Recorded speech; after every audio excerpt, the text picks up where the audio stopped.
Magandang linggo mga kapatid, Dr. Carmen's at your service. Ang ating pong topic ngayon ay tungkol sa disclosure of flood control anomalies ni Senator Ping Lacson in respect to the budget insertions made by House Speaker Congressman Martin Romualdez at ang nakakatakot na Leyte 1st District at which Martin Romualdez is its congressman na 262 projects allocation being inserted.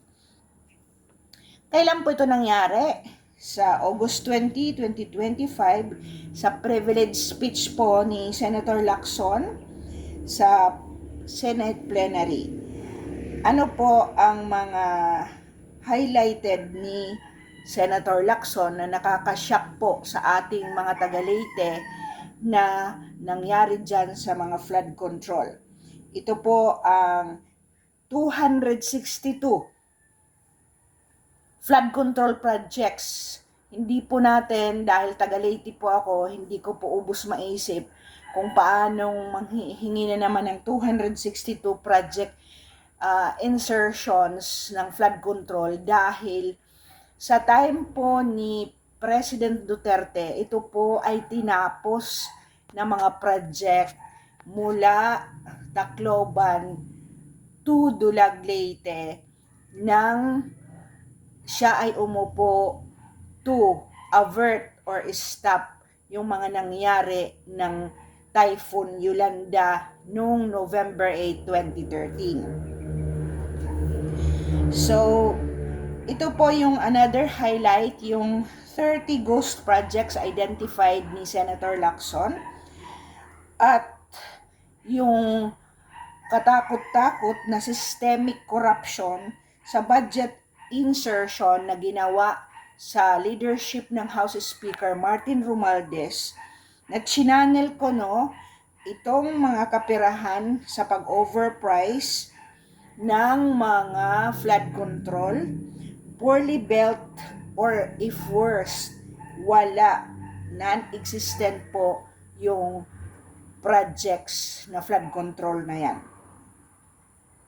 Accordingly, ang District DPWH kickbacks po ay nagre-range ng 2 to 3% kickback para sa mga district engineers, 5 to 6% para sa mga politicians, na ito po ay modus, SOP, Standard Operating Procedure, na passing through fees.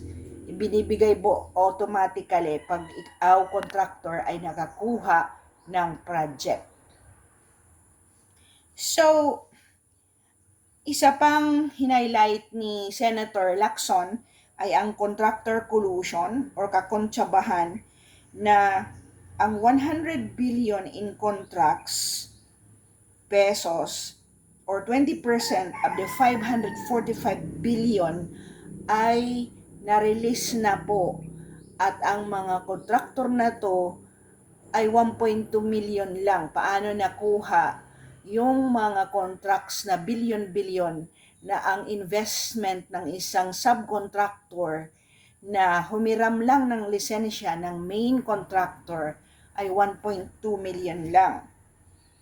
So with this lack of transparency, ipinakita po rin ni Senator Lacson na nag-budget insertion po ng 241 billion si Martin Romualdez ng 2025, which is 4% of the 6.352 trillion po na budget ang inilagay niya, at ang mga flood control from 2023 to 2025 is equal to 980.25 billion or an annual average of 326.75 billion kada taon po. Ang isa pang sinabi ni Senator Lacson ay ang 293.23 billion insertion for AKAP, AX, FLR na mga kabadgetan na initago po or hinide in alleged social services budget allocation. So, tingnan po natin kung ano po ang mangyayari dito with Senator Marcoleta leading the team for this investigation. At sana magkaroon ng safety nets kung paano ang isang batas ay i-address itong mga gaps in the future na sana matapos itong bill na to by the end of the year 2025. Salamat po sa pakikinig. Let us follow through this insertion at alam ko gagawa na naman, alam natin lahat na gagawa na naman ng mga panggigipit sa kampo ng mga Duterte para na naman ilihis ang mga tunay na istorya or kwento ng katiwalian sa gobyernong ito.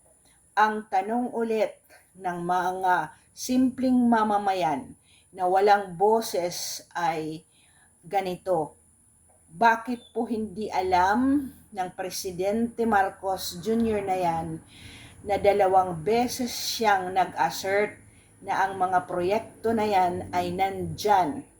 2024 pa po, nung question na saan ang SONA promise niya ng 2023, and in spite of these allegations, ang sabi lang niya, nandyan ang mga flood control na yan at ito ay na-overwhelm lang ng weather at climate change at dapat ang mindset ng isang Pilipino ay normal na ang mindset na ang flood ay meron talaga dahil sa climate change.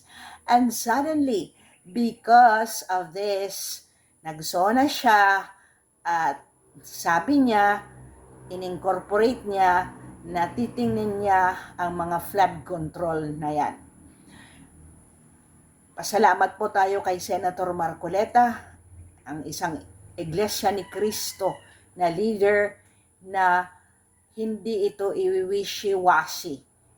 So, hindi ko alam kung ikaw na simpleng utak lang, hindi mo tinatanong nasaan pala siya ng 3 years dahil nakita natin sa time ni President Duterte at ni Secretary Mark Villar, sila po ay nandoon sa groundbreaking, sa monitoring, first quarter, second quarter, third quarter to the last quarter na target for that year until natapos po ang isang project, nandoon po ang ating presidente at hindi lang nagpre-presume or nag-a-assume, and they have an online tracking to see the visibility ng project development or progress ng flood control.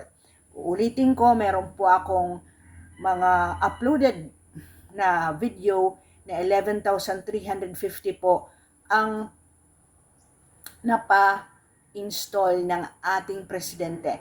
Lalo na dito sa Leyte dahil ito po ang devastation ng Typhoon Haiyan or Yolanda in 2013 na talagang inalagaan niya pati ang mga housing projects. So it is wrong na i-claim po yan na kanya na naman, kay Martin na naman yan. During the time of President Duterte, kahit po yung mga highways ay wala pong mga ganitong lamat sa kaniyang leadership. Good day, everyone. Dr. Cummings at your service.